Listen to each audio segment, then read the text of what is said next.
They called me dead weight. I left a note, then shut off everything they took for granted. I never thought I'd hear my own daughter call me dead weight. Not in front of my grandchildren, not with that cold finality in her voice. But she did. And in that moment, something in me simply broke. My name is Marjorie Latham. I'm 67 years old, and for as long as I can remember, I've been the one everyone relied on. When my husband, Walter, passed away, I sold my little bakery in Ashland, Oregon, packed up my grief, and moved in with my daughter, Elaine, to help her raise her 2 kids. I paid for the mortgage when her husband lost his job. I kept the lights on, the fridge full, the kids clothed. I told myself that was what family did. We took care of each other. But over time, that debt of gratitude twisted into entitlement. They stopped thanking me. They started expecting. And when I began to slow down, my knees stiffening, my hands aching from arthritis, they decided I was no longer useful. Just one more burden.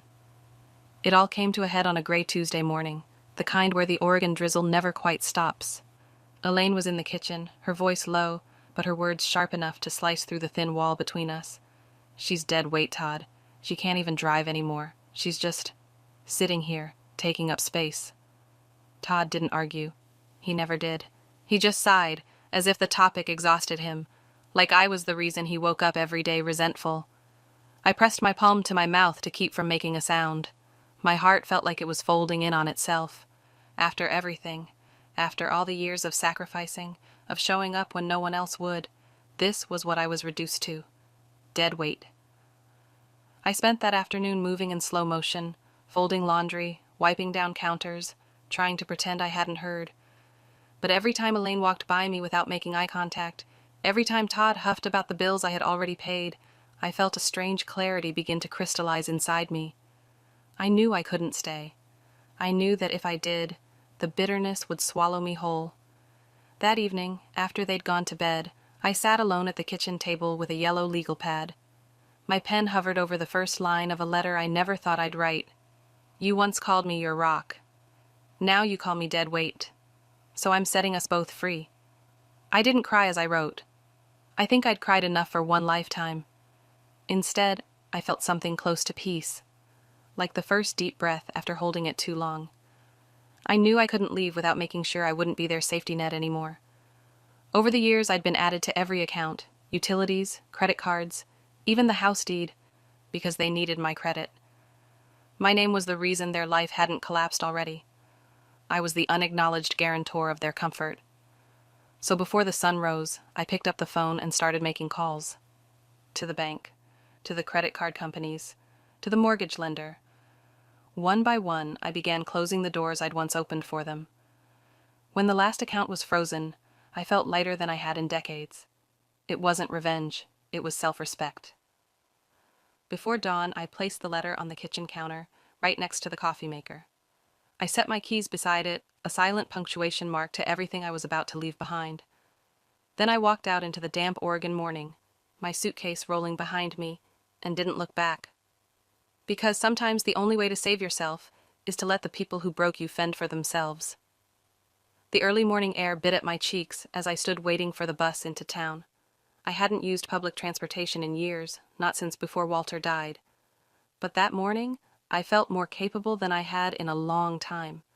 I boarded with my suitcase and settled into a seat near the back, where no one could see the trembling in my hands. As the bus pulled away from the curb, I caught a final glimpse of Elaine's porch, wind chimes swaying gently in the drizzle. For a moment, I wondered if she'd already found my letter, if she'd even read past the first line before crumpling it up in disgust. But I forced myself to look away. I had done what I needed to do. There was no going back. I spent that day in a small cafe on Main Street, nursing a cup of coffee that had long gone cold. My phone vibrated again and again, calls, voicemails, text messages that started polite and quickly turned frantic. Mom, what did you do? You can't just cut everything off. Call me back now. I switched the phone off. For once, their emergencies weren't mine to solve. By early afternoon, I'd found a room at a modest motel on the outskirts of town. The place smelled faintly of lemon disinfectant, but the sheets were clean and the door locked. I sat on the edge of the bed and allowed myself to exhale, really exhale, for the first time in years. I thought about Walter, how he used to say I gave too much, that I didn't know when to draw the line, He would have been proud of me, maybe a little surprised too. The next day, I scheduled an appointment with a local attorney. Her office was tucked inside a converted craftsman bungalow with cheery blue shutters. I told her everything. How my name had been leveraged to prop up Elaine and Todd's life. How I'd drained my savings to keep them afloat. She listened without judgment, then folded her hands over my file. Mrs. Latham, it sounds like you've been more than generous. You've protected them long enough. You have every right to reclaim your independence. Her words felt like a balm. I hadn't realized how starved I was for validation, how much I needed someone, anyone, to say I wasn't being cruel. We spent the afternoon sorting through paperwork.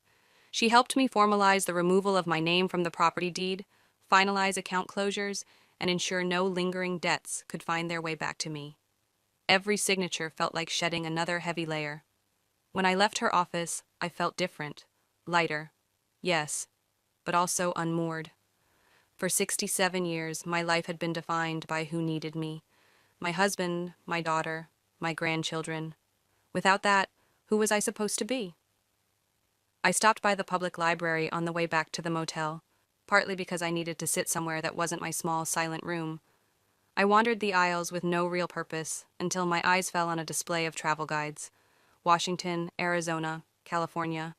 Places I'd once dreamed of visiting but had always put off for someday. Someday was here. There was no one left to wait for. That night, I lay awake listening to the rain tap against the window. In my mind, I could picture Elaine's face when she realized she couldn't access the accounts, when she understood that I had really left. Maybe she'd be furious, maybe she'd feel betrayed, but maybe, just maybe, she'd see that this wasn't about punishment. It was about finally loving myself enough to walk away. I didn't know what tomorrow would look like, but for the first time in a long time, I was curious to find out. The following morning, I woke up earlier than I meant to, the motel room still dark, except for the pale glow of the parking lot lights seeping through the curtains. My phone remained off on the nightstand, a silent witness to all the messages I knew were waiting. I sat up slowly, stretching my back until the stiffness eased. For a moment, I simply sat there, feeling the strangeness of it. No one calling my name, no voices demanding breakfast, or errands, or explanations.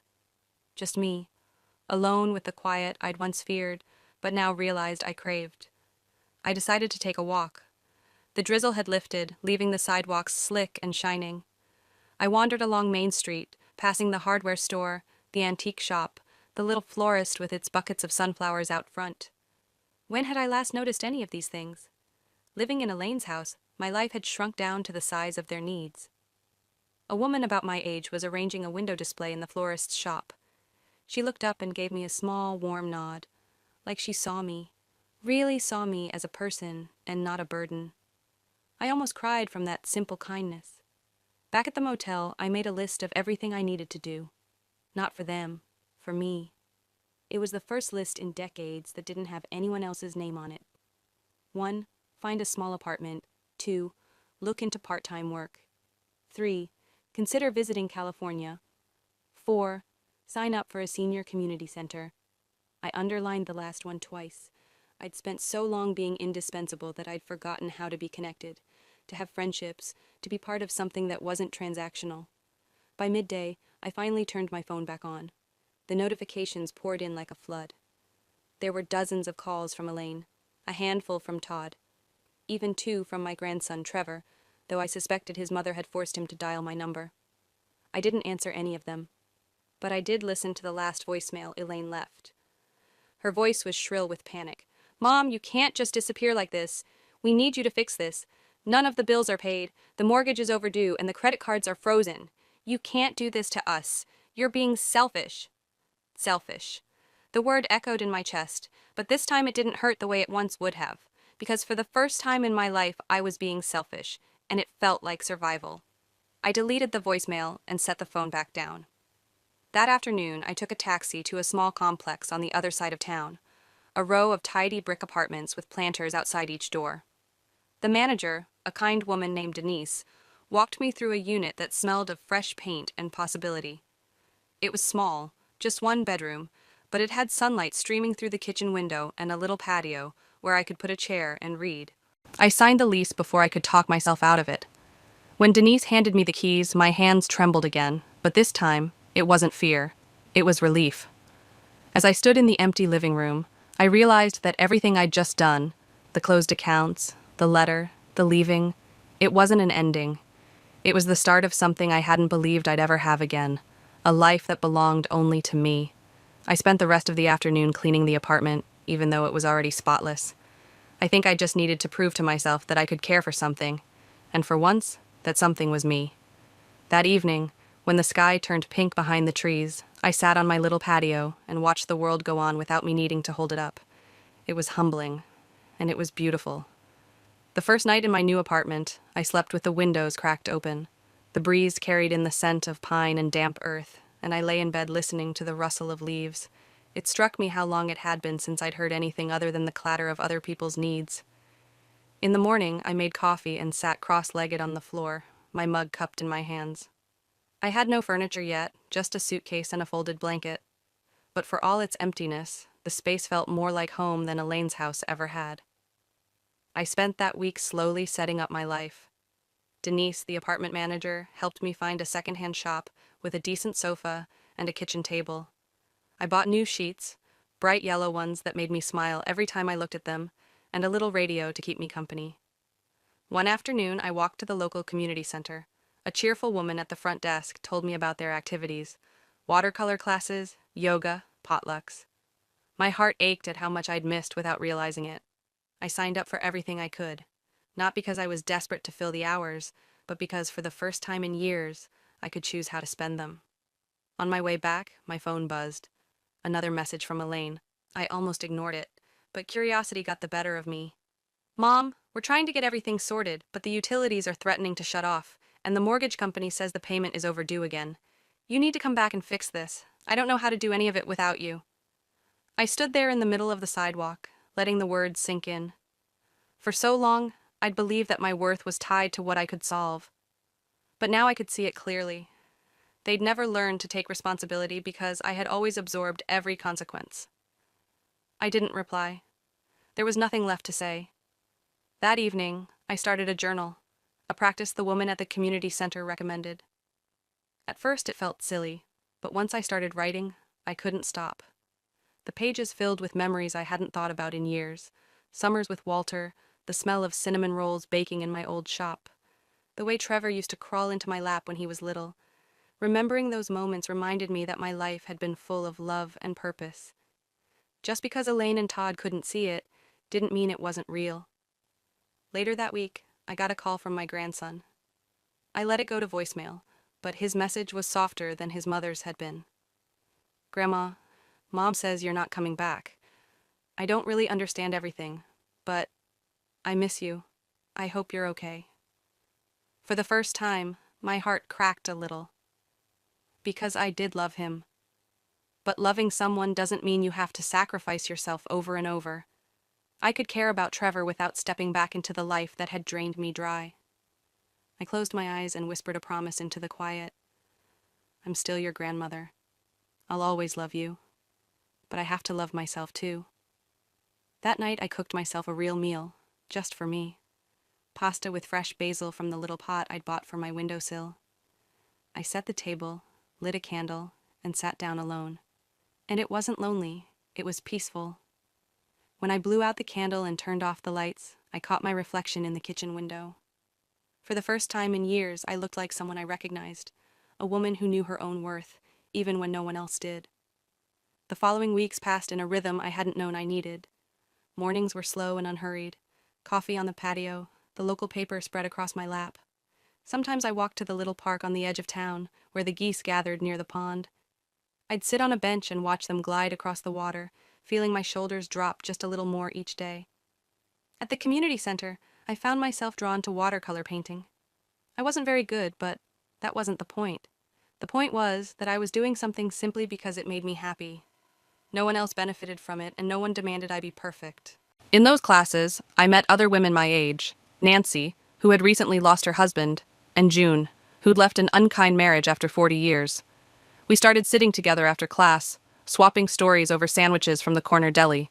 We were all women who had given too much, too long, and now, in our own ways, We were learning to reclaim what remained. One afternoon, as we sat under a sprawling maple tree outside the center, Nancy turned to me and asked, "Do you ever regret it? Walking away?" I looked out over the lawn, thinking of Elaine's last voicemail, of the life I'd left behind. "No," I said finally. "I regret waiting so long." It was the truth. I had spent decades believing that love required endless sacrifice, that my needs were selfish, that my worth was measured by how much I could endure. But now, sitting in the sunshine with women who understood, I realized that letting go hadn't been the end of my story. It had been the start. A week later, Denise called to tell me a package had arrived. I hesitated before going to the office to collect it. My name was scrawled across the top in Elaine's handwriting. Inside, I found a stack of envelopes, bills, notices, some already stamped past due. No note, no apology, just silent evidence of the life I'd left behind. I carried the package back to my apartment and set it on the kitchen table. For a moment, I felt the old guilt trying to rise, the reflex to fix everything. But I didn't open the envelopes. I didn't call Elaine. Instead, I picked up the package, walked out to the dumpster, and dropped it in. Standing there in the warm afternoon, I felt something release inside me, a final thread snapping loose. They were going to have to figure out their own lives without leaning on me like a crutch. It wasn't my responsibility anymore. That evening, I treated myself to dinner at a little Italian place I'd always wanted to try. The hostess asked if I was waiting for someone, and I smiled when I said, "No, it's just me tonight." And it was enough. When the waiter brought the check, he left a slice of tiramisu on the house. "Just because," he said, with a kind smile. As I tasted the first spoonful, I realized I couldn't remember the last time I'd done something this small and joyful for myself. On the walk home, I passed the florist's shop again. The woman in the window recognized me and gave me a wave. I felt a strange warmth in my chest, like I was finally part of my own life, instead of a shadow in someone else's. That night, before I went to bed, I opened my journal and wrote, "Today, I did not save anyone but me." And it was enough. I closed the book, turned out the lamp, and slept with the window open, the cool Oregon breeze reminding me that the world was so much bigger than the narrow life I'd left behind. A month had passed since I left Elaine's house, though it felt both longer and shorter in ways I couldn't quite explain. Some mornings I still woke up expecting to hear the muffled arguments, the hurried footsteps, the constant background noise of other people's chaos. But all I heard was the gentle hush of the trees outside my window, and the quiet felt like a gift. One afternoon, I was painting in the community center when June tapped me on the shoulder. "Someone's here asking for you," she murmured, her eyes gentle. My heart stuttered. For a moment, I wondered if it was Trevor, maybe Elaine. Part of me even hoped it was, some small proof that maybe they finally understood why I'd left. But when I walked out to the lobby, it wasn't my daughter or grandson waiting. It was Todd. He looked thinner than I remembered, like the burden of all those unpaid bills had finally settled onto his shoulders. His eyes flicked around the room before landing on me. "Marjorie," he said, his voice weary, "can we talk?" I crossed my arms over my paint-streaked apron. "About what?" He shifted uncomfortably. "Elaine. She's having a hard time. The house is close to foreclosure. The utilities are behind. She's angry, but she's scared, too." "I imagine she is," I said, keeping my tone even. "She'll have to figure it out." His eyes widened a little, like he couldn't believe I was serious. "You can't just let everything fall apart." "I'm not letting anything fall apart," I corrected quietly. "I'm just not holding it together anymore." Todd ran a hand through his thinning hair. "You don't have to come back, but could you at least help her get things settled?" I took a slow breath.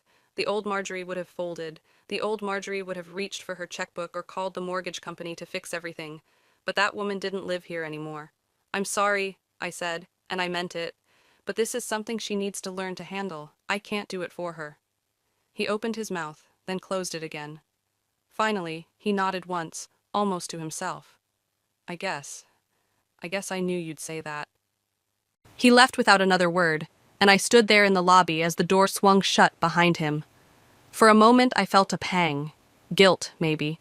Or simply the ache of knowing I'd finally drawn a line I wouldn't erase. Back in the painting room, June watched me carefully. "You okay?" I sank onto the stool, wiping my palms on my apron. "I think so. It's just hard. loving someone and knowing you can't save them from themselves. She laid a gentle hand over mine. That's the bravest kind of love. That evening, I went home and pulled out the stack of travel guides I'd borrowed from the library weeks earlier. For years, I'd put off every dream, telling myself there would be time later. But later kept slipping further away. I flipped open the California guide and traced my finger down the page until I landed on Monterey Bay. I'd always wanted to see the ocean again. The next morning, I booked a ticket. Not because I was running away, but because, for the first time, I was choosing something just for me. When I finished packing, I looked around the apartment, my apartment, and felt a rush of quiet pride. Every picture on the wall, every dish in the cupboard, every bright yellow pillow on the sofa was something I had chosen. Not for Elaine, not for Todd, not even for Trevor. For me. I left a note with Denise, just in case someone came looking again. All it said was, "I'm fine, please don't worry," and I meant it. As the bus pulled away the next morning, I watched the town shrink behind me. The florist shop, the community center, the quiet street lined with trees. It wasn't an escape, it was a beginning. For the first time in my life, I felt like the weight on my shoulders was my own, and I was finally free to carry it, or set it down, however I chose. The bus ride down the California coast was longer than I expected, but I didn't mind. I watched the scenery shift from pine forests to rolling hills, then finally to the wide sweep of the Pacific Ocean. When we rounded a bend and the water came into view, endless and blue under the afternoon sun, I pressed my hand to the glass like a child.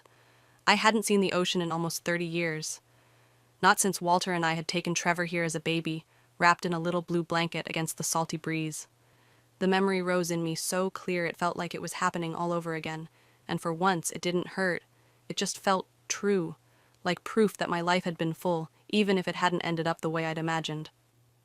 I checked into a small inn near Cannery Row, the kind of place with lace curtains and a front desk run by a retired couple who reminded me a little of Walter and me. They gave me a room facing the water and a key on a worn leather fob. No electronic codes, no apps, just something solid I could hold in my palm. That evening, I walked down to the shore. The sun was low, turning the water into liquid gold. I slipped off my shoes and let the surf wash over my feet, icy and clean. I closed my eyes and breathed in the salt and the wind, and for the first time in years there was nothing waiting for me to fix. No responsibilities clawing at my spine, just the quiet miracle of standing exactly where I wanted to be. My phone buzzed in my pocket, and I pulled it out. Another voicemail from Elaine, the preview line flickering across the screen. "I hope you're happy."